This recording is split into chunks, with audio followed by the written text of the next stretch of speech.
Hey kids! Are you ready for a story? It's about Ollie, a brave orca whale. Ollie loved to play with his family. He was the smallest one, but he had lots of energy. One day, Ollie heard a little cry near a cold, icy island. A baby seal was trapped on a piece of floating ice, far away from the shore.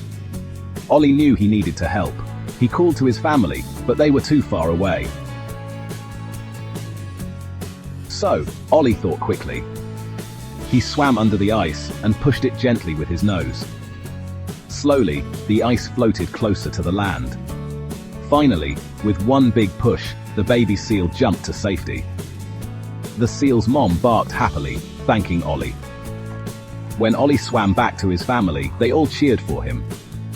From that day on, Ollie wasn't just the smallest orca, he was the bravest too. Mga bata, tara, kwentuhan tayo. Ito ang kwento ni Ollie, isang matapang na orca. Mahilig si Ollie makipaglaro sa kanyang pamilya.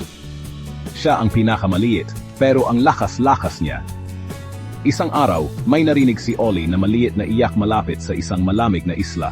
May nakita siyang baby seal na nakakulong sa yelo, malayo sa pampang. Alam ni Ollie na kailangan niyang tumulong. Tinawag niya ang kanyang pamilya, pero ang layo nila.